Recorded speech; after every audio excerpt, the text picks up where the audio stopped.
दोस्तों, हमारा solar system एक बहुत ही अमेजिंग जगह है। ये प्लैनेट्स, मून्स, एस्टेरॉइड्स और कॉमेट्स से भरा हुआ एक विशाल एक्सपेंस है, जो सभी एक ही स्टार, हमारे सूरज के चारों ओर घूमते हैं। सोलर सिस्टम में अपनी जगह को समझना बहुत इंपॉर्टेंट है, क्योंकि इससे हमें यूनिवर्स के बारे में और भी ज्यादा जानने को मिलता है।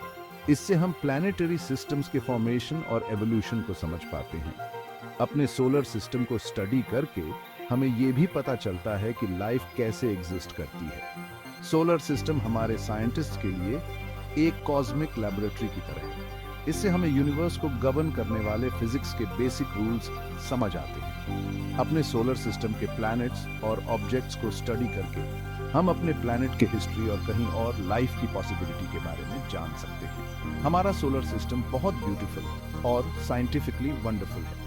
ये ग्रेविटी की पावर और बिलियंस ऑफ ईयर्स से हमारे यूनिवर्स को शेप करने वाले कॉम्प्लेक्स प्रोसेसेस को दिखाता है। आगे के सेक्शंस में हम अपने सोलर सिस्टम के वंडर्स एक्सप्लोर करेंगे और अपने कॉस्मिक नेबरहुड के मिस्ट्रीज को अनकवर करेंगे।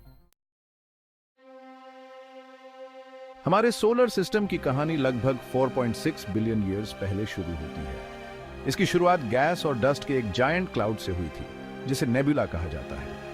यह नेबुला बहुत बड़ा था, जो पूरे कॉस्मोस में लाइट ईयर्स तक फैला हुआ था। समय के साथ ग्रेविटी ने गैस और डस्ट को एक साथ खींचना शुरू कर दिया। जैसे जैसे क्लाउड कोलैप्स हुआ, यह तेजी से स्पिन करने लगा। स्पिनिंग मोशन ने क्लाउड को एक डिस्क का शेप दे दिया। इस डिस्क के सेंटर में मटेरियल इतना डेंस और हॉट हो गया कि यह एक स्टार में इग्नाइट हो गया, हमारा सूरज। डिस्क में बचा हुआ गैस और डस्ट नए बने सूरज के चारों ओर घूमता रहा। टाइनी पार्टिकल्स आपस में कोलाइड हुए और आपस में चिपक गए और धीरे धीरे बड़े होते गए। मैटर के ये ग्रोइंग क्लम्प्स आखिरकार प्लैनेट्स, मून्स, एस्ट्रॉइड्स और कॉमेट्स बन गए, जिन्हें हम आज देखते हैं। प्लैनेट फॉर्मेशन का यह प्रोसेस ग्रेविटी की पावर और मैटर और एनर्जी के कॉम्प्लेक्स इंटरप्ले को दर्शाता है। गैस और डस्ट के एक काओटिक क्लाउड से एक स्ट्रक्चर्ड सोलर सिस्टम इमर्ज हुआ, जो फिजिक्स के रिलेंटलेस फोर्सेस द्वारा शेप किया गया था। हमारे सोलर सिस्टम के बीच में सूरज है, जो बर्निंग गैस का एक जायंट बॉल है, जो हमारे पूरे कॉस्मिक नेबरहुड के डायनामिक्स को कंट्रोल करता है। सूरज एक येलो ड्वार्फ स्टार है, जो मिल्की वे गैलेक्सी में एक कॉमन टाइप का स्टार है। अपने साधारण से क्लासिफिकेशन के बावजूद सूरज एक रिमार्केबल ऑब्जेक्ट है। इसमें हमारे सोलर सिस्टम के टोटल मास का 99.86% हिस्सा है। इसकी इमेंस ग्रेविटी सभी प्लैनेट्स को उनके ऑर्बिट्स में रखती है। सूरज न्यूक्लियर फ्यूजन से पावर्ड है। यह एक ऐसा प्रोसेस है जो इसके कोर में होता है। इस प्रोसेस में हाइड्रोजन एटम्स को इमेंस प्रेशर और टेम्परेचर के तहत फ्यूज किया जाता है, जिससे बहुत ज्यादा एनर्जी रिलीज होती है। यह एनर्जी ही सूरज को शाइन कराती है और अर्थ पर लाइफ के लिए जरूरी हीट और लाइट प्रोवाइड करती है। सूरज का इन्फ्लुएंस उसके विजिबल सरफेस से कहीं आगे तक है। यह चार्ज्ड पार्टिकल्स की एक कांस्टेंट स्ट्रीम एमिट करता है, जिसे सोलर विंड कहा जाता है। ये विंड प्लैनेट्स के एनवायरनमेंट्स को शेप देता है और अर्थ पर स्टनिंग ऑरोरास भी क्रिएट कर सकता है।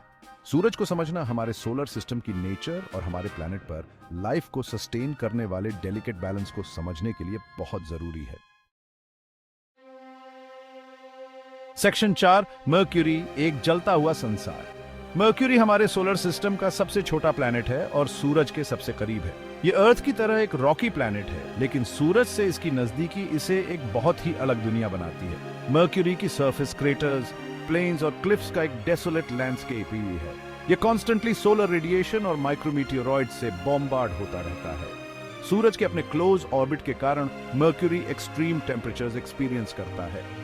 दिन के समय तापमान 800 डिग्रीज फ़ारेनहाइट या 430 डिग्रीज सेल्सियस तक पहुंच सकता है। हालांकि हीट को ट्रैप करने के लिए बिना सब्सटैंशियल एटमॉस्फेयर के रात के समय तापमान -290 डिग्रीज फ़ारेनहाइट या -180 डिग्रीज सेल्सियस तक गिर जाता है। अपनी हार्श कंडीशंस के बावजूद मर्क्यूरी एक फैसिनेटिंग वर्ल्ड है, जो साइंटिस्ट को इंट्रिग करता रहता है। सूरज के चारों ओर इसका रैपिड ऑर्बिट और अपनी एक्सिस पर इसका slow rotation unique planetary dynamics create करते हैं। मर्क्यूरी को एक्सप्लोर करके हमें उन डाइवर्स प्रोसेसेस को समझने में मदद मिलती है, जो हमारे सोलर सिस्टम और उसके बाहर प्लैनेट्स को शेप देते हैं। सेक्शन 5, वीनस अर्थ का गर्म और जहरीला जुड़वां। वीनस को अक्सर उसके सिमिलर साइज और कॉम्पोजिशन के कारण अर्थ का जुड़वां कहा जाता है। हालांकि यहीं पर सारी सिमिलैरिटी खत्म हो जाती है। वीनस एक थिक और टॉक्सिक एटमॉस्फेयर में लिपटा एक हेलिश वर्ल्ड है, जो इसे हमारे सोलर सिस्टम का सबसे गर्म प्लैनेट बनाता है। वीनस का एटमॉस्फेयर प्राइमरीली कार्बन डाइऑक्साइड से बना है, जो एक पोटेंट ग्रीन हाउस गैस है। यह थिक एटमॉस्फेयर हीट को ट्रैप कर लेता है, जिससे एक रनवे ग्रीन हाउस इफेक्ट पैदा होता है। वीनस पर सतह का तापमान 900 डिग्रीज फ़ारेनहाइट या 475 डिग्रीज सेल्सियस तक पहुंच सकता है, जो लीड को पिघलाने के लिए काफी है। वीनस की सरफेस वोल्केनोज, वास्ट प्लेन्स और टावरिंग माउंटेन्स से भरी एक डेसोलेट वेस्टलैंड है। इंटेंस प्रेशर और हीट की वजह से सरफेस पर लिक्विड वाटर का होना नामुमकिन है। वीनस इस बात का एक बड़ा एग्जाम्पल है कि अर्थ को रहने लायक बनाने वाले फैक्टर्स का बैलेंस कितना डेलिकेट होता है। सेक्शन 6, अर्थ स्पेस में हमारा नीला नखलिस्तान। अर्थ हमारा होम प्लैनेट लाइफ से भरपूर एक वाइब्रेंट ओएसिस है।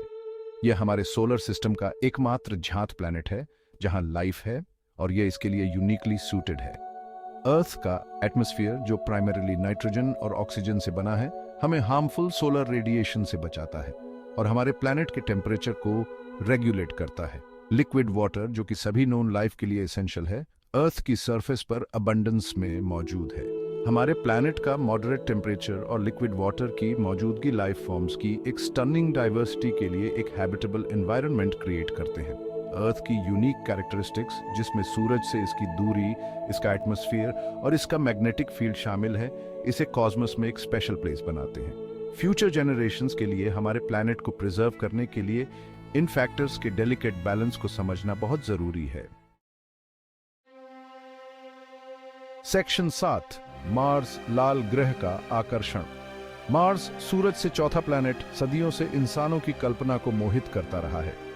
इसका लाल रंग, जो नंगी आंखों से भी दिखाई देता है, ने इसे द रेड प्लैनेट नाम दिया है। मार्स एक ठंडा डेजर्ट जैसा वर्ल्ड है, लेकिन इसमें ऐसे क्लूज हैं जो बताते हैं कि यह कभी ज्यादा गर्म और वेटर रहा होगा, यहां तक कि शायद लाइफ को सपोर्ट करने में भी केपेबल रहा होगा। मार्स पर पास्ट लिक्विड वाटर के एविडेंस, जैसे कि एंशिएंट रिवर बेड्स और मिनरल डिपॉजिट्स, ने प्लैनेट के हिस्ट्री के बारे में वैज्ञानिकों की क्यूरियोसिटी को बढ़ा दिया है। आज मार्स में एक थिन एटमॉस्फेयर है जो प्राइमरीली कार्बन डाइऑक्साइड से बना है, और इसकी सरफेस वोल्केनोज, कैनियंस और पोलर आइस कैप्स से भरी है। मार्स पर पास्ट या प्रेजेंट लाइफ के साइंस की सर्च प्लैनेटरी एक्सप्लोरेशन में एक ड्राइविंग फोर्स बनी हुई है। परसिवियरेंस रोवर जैसे मिशंस मार्शियन सरफेस को एक्टिवली एक्सप्लोर कर रहे हैं, इस रहस्यमय दुनिया के सीक्रेट्स को अनलॉक करने की कोशिश कर रहे हैं।